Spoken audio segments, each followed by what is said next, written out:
بسم اللہ الرحمن الرحیم۔ السلام علیکم۔ آج 19 مارچ بروز منگل ہم بات کریں گے دو اہم ایشوز کے حوالے سے۔ پاکستان تحریک انصاف کے رہنماؤں پرویز الہی، مراد سعید وغیرہ کے وارنٹ گرفتاری حاصل کیے گئے ہیں راولپنڈی کی عدالت سے۔ اس کی تفصیل میں آپ کے ساتھ شیئر کروں گا اور میں آپ کو بتاؤں گا کہ انہونی ہوئی ہے پاکستان تحریک انصاف کے سینئر رہنما اور صدر پاکستان تحریک انصاف، ان کے کاغذات نامزدگی جمع نہیں ہو پا رہے تھے اور اس پر باقاعدہ طور پر وقت بڑھا دیا گیا ہے، اور اب یہ جو کاغذات نامزدگی وصول کرنے کا ہے وہ کل تک پورے 24 گھنٹے بڑھا دیے گئے ہیں، اور چیف سیکرٹری اور آئی جی پنجاب کو بڑے سخت احکامات جاری کیے گئے ہیں۔ اس کی تفصیل بھی میں آپ کے ساتھ شیئر کروں گا، اور آخر میں آپ کو بتاؤں گا صنم جاوید اور زلفی بخاری کے سینٹ کے حوالے سے جو کاغذات نامزدگی کی تفصیلات ہیں اور جن بنیادوں پر اعتراضات لگے وہ اعتراضات پہلے ہی ختم ہو چکے ہیں، اس کی تفصیل بھی میں آپ کے ساتھ شیئر کروں گا۔ سب سے پہلے میں آپ کو بتاتا چلوں کہ پاکستان تحریک انصاف کی جانب سے درخواست دائر کی گئی ہے اسلام آباد ہائی کورٹ میں 30 مارچ کے جلسہ کے لیے اجازت لینے کے لیے استدعا کی گئی ہے اسلام آباد ہائی کورٹ سے، اور اس میں یہ عامر مسعود مغل کی جانب سے جو پاکستان تحریک انصاف کے امیدوار بھی تھے اسلام آباد سے، وہ اس میں پٹیشنر ہیں، شیر افضل مروت اس میں وکیل ہیں، اور اس میں کہا گیا ہے کہ ہمارا جو بنیادی حق ہے وہ ہمیں دیا جائے اور ہمارے بنیادی حق کو تسلیم کیا جائے اور ہمیں جلسے کی اجازت دی جائے۔ That the past actions of the state encroaching upon the fundamental rights of the workers of P T I and the people of Islamabad are so numerous and were committed overtly and covertly in such a heinous manner that the time warp turn and human rights, dignity and conscience appears hook. Therefore, to avoid any misconception, confusion and to avoid the possibility of recurrence of any violent acts or to prevent occurring of any unlikely events during the public gathering day, the petitioner PTI is prepared to collaborate with the administration and assures its full cooperation to ensure that the event remains peaceful. کہ جناب جو ماضی میں جو کچھ ہوتا رہا اور جس طریقے سے ہمارے جلسے احتجاج، ہماری پرامن ریلیاں، ان کو روکنے کی کوشش کی جاتی رہی، ہماری صرف آپ سے یہ گزارش ہے کہ آپ انتظامیہ سے کہیں وہ ہمارے ساتھ بیٹھ جائے اور جو بھی ہمارا تعاون ہوگا ہم وہ کرنے کو تیار ہیں، اور ہماری صورت پرامن ریلی یا جلسہ کرنا چاہتے ہیں۔ For the reason aforementioned it is humbly prayed that the respondents may graciously be directed to allow NOC to petitioner to hold public gathering in Islam Abad on 30 March 2024 at 10 p.m. either at Parade Ground or F9 Park or D Chowk and desist from blocking the road, resorting to violence and preventing the citizens of Pakistan to approach the venue of the protest. جو ہم جہاں پہ جلسہ کرنا چاہتے ہیں آس پاس راستوں کو بند نہ کیا جائے، رکاوٹیں نہ کھڑی کی جائیں، گرفتاریاں اور ہراساں نہ کیا جائے ہمارے کارکنان کو۔ یہ درخواست اسلام آباد ہائی کورٹ میں دائر کی گئی ہے، اس کے اوپر کل سماعت ہوگی، دیکھتے ہیں کہ اسلام آباد ہائی کورٹ اس حوالے سے کیا فیصلہ دیتی ہے۔ دوسری جانب راولپنڈی کی دہشت گردی عدالت میں راولپنڈی پی ٹی آئی رہنما اور سابق وفاقی وزیر مراد سعید، سابق وزیر اعلیٰ پنجاب پرویز الہی کے خلاف راولپنڈی پولیس نے 9 مئی سے متعلق مختلف تھانوں میں دہشت گردی اور دیگر دفعات کے تحت درج مقدمات میں دونوں کی گرفتاری کے وارنٹ حاصل کر لیے ہیں۔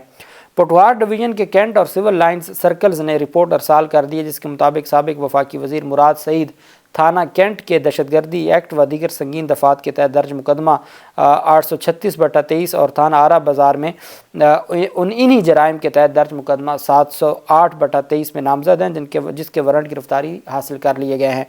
رپورٹ کے مطابق دیگر افراد جن میں سینیٹر فیصل جاوید خان، اعظم سواتی، اظہر مشوانی اور خرم ذیشان کے خلاف کینٹ سرکل کے 5 تھانوں میں کوئی مقدمہ درج نہیں ہے۔ سابق وزیر اعلیٰ پنجاب چودھری پرویز الہی بھی انہی مقدمات یعنی تھانہ کینٹ کے مقدمہ نمبر 836/23 اور تھانہ آرے بازار کے مقدمہ نمبر 708/23 میں نامزد ہیں، اور ان کے بھی ان مقدمات میں وارنٹ گرفتاری حاصل کیے گئے ہیں۔ کرمنل ریکارڈ کے حوالے سے بتایا گیا کہ سابق وفاقی وزیر کے خلاف تھانہ سول لائن میں مقدمہ نمبر 981/23، تھانہ مورگا میں مقدمہ نمبر 397/23 ہے، جبکہ پرویز الہی کے خلاف بھی انہی مقدمات میں 981/23 میں وہ بھی نامزد ہیں۔ فیصل جاوید، اعظم سواتی، اظہر مشوانی اور خرم ذیشان کے حوالے سے بتایا گیا کہ ان کے خلاف سول لائن سرکل کے تھانہ سول لائن اور تھانہ مورگا میں بھی کوئی مقدمہ درج نہیں ہے اور نہ ہی وہ کسی مقدمے میں نامزد ہیں۔ حکام کی جانب سے راولپنڈی پولیس سے پی ٹی آئی کے مرکزی رہنماؤں سے متعلق دریافت کیا گیا تھا۔ سی پی او راولپنڈی کی جانب سے تھانوں کی سطح سے تمام ریکارڈ چیک کر کے مطلوبہ ریکارڈ و معلومات فراہم کرنے کی ہدایت کی گئی تھی۔ یہ وہ رہنما ہیں جس میں خیبر پختونخوا سے سینٹ کے امیدوار ہیں پاکستان تحریک انصاف کے، اور ساتھ جو پرویز الہی ہیں وہ امیدوار ہیں ضمنی انتخاب میں، اور ان کے حوالے سے یہ سی پی او راولپنڈی نے رپورٹ طلب کی تھی اور وہ رپورٹ دے دی گئی ہے، جس میں صرف مراد سعید اور پرویز الہی کے خلاف مقدمات کے اندراج کی بات کی گئی ہے۔ زلفی بخاری نے اپنے کاغذات نامزدگی جمع کروائے سینٹ کے انتخاب کے لیے لاہور کی جنرل نشست پر اس پر اعتراض لگایا گیا کہ آپ برطانوی شہری ہیں، اور اس بنیاد پر ان کو اعتراض لگا کے مسترد کیا گیا، جس پر پھر انہوں نے اعتراض کا جواب جمع کروایا ہے۔ جب اعتراض لگتا ہے تو جواب جمع ہوتا ہے، تو جواب جمع کروایا ہے کہ 2022 سے ہی وہ دوہری شہریت چھوڑ چکے ہیں، وہ صرف پاکستانی ہیں۔ دوہری شہریت چھوڑنے کے حوالے سے جو انٹیریئر جو ہوم ڈپارٹمنٹ ہے، برطانوی ہوم ڈپارٹمنٹ، اس کو لکھا گیا خط بھی جمع کروا دیا گیا ہے۔ ان کو پتہ تھا کہ یہ اعتراض آئے گا، اس وجہ سے انہوں نے مکمل تیاری کر رکھی تھی اور تمام کی تمام دستاویزات جمع کروا دی ہیں۔ دوسری جانب صنم جاوید کے کاغذات نامزدگی، پہلے تو کاغذات نامزدگی جب انہوں نے جمع کروانے تھے اور الیکشن کمیشن سے کہا گیا کہ جیل حکام کو کہا جائے کہ وہ کاغذات نامزدگی دستخط کرنے دیں، تو وہ مسترد کر دی تھی کہ ہم نے جیل حکام کو ہم نہیں کہہ سکتے۔ پھر جیل حکام سے خود صنم جاوید کی فیملی نے کاغذات نامزدگی منظور کروائے، وہ منظور دستخط کروائے، وہ جمع ہوئے۔ اب پھر وہ اعتراض آیا، جس اعتراض کی بنیاد پر صنم جاوید کو انتخابات 2024 میں ریٹرننگ افسر نے، ٹرائبونل نے اور لاہور ہائی کورٹ نے نااہل کیا تھا، اور سپریم کورٹ نے پھر اہل قرار دیا تھا۔ وہ ایک ہی اعتراض تھا کہ صنم جاوید کا اپنے والد کے ساتھ جوائنٹ اکاؤنٹ ہے اور یہ سیپریٹ اکاؤنٹ ہونا چاہیے انتخابات کے لیے۔ اس بنیاد پر سپریم کورٹ آف پاکستان کے جسٹس منصور علی شاہ صاحب کی سربراہی میں 3 رکنی بینچ نے حکم دیا تھا کہ یہ کوئی ایسی گراؤنڈ نہیں ہے کہ جوائنٹ اکاؤنٹ کا، جس بات کو قانون نے غیر قانونی نہیں کہا یا جو رکاوٹ قانون نے کھڑی نہیں کی، وہ آپ کیسے کھڑی کر سکتے ہیں۔ اور اس بنیاد پر سپریم کورٹ آف پاکستان نے صنم جاوید کے کاغذات نامزدگی منظور کیے تھے۔ وہ فیصلہ آج بھی انٹیکٹ ہے۔ یہ اور بات کہ صنم جاوید نے اس وقت انتخابات میں حصہ نہیں لیا تھا، چونکہ ان کے جو ساتھی امیدوار تھے وہ اپنی کمپین کر چکے تھے اور انتخابات سے چند دن پہلے ان کے کاغذات نامزدگی منظور ہوئے تھے۔ لیکن چونکہ سپریم کورٹ کا فیصلہ آ گیا، تو اس کا مطلب ہے سپریم کورٹ آف پاکستان نے اس اعتراض کو ہمیشہ ہمیشہ کے لیے ختم کر دیا، وہ فیصلہ فائنلٹی اٹین کر گیا۔ اب دوبارہ الیکشن کمیشن پنجاب نے وہی اعتراض عائد کیا ہے، اور اس کا جو سپریم کورٹ آف پاکستان کا فیصلہ جمع کروایا جائے گا، یا اگر اس اعتراض کو الیکشن کمیشن ہی مانے گا تو سپریم کورٹ کے فیصلے کی روشنی میں لاہور ہائی کورٹ سے ریلیف مل جائے گا۔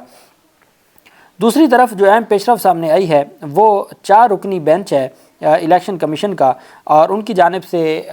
چونکہ لاہور ہائی کورٹ نے کل شام کے بعد ایک سماعت کی، پہلے کل دن میں الیکشن کمیشن نے حکم نامہ جاری کیا کہ پرویز الہی کے کاغذات نامزدگی جمع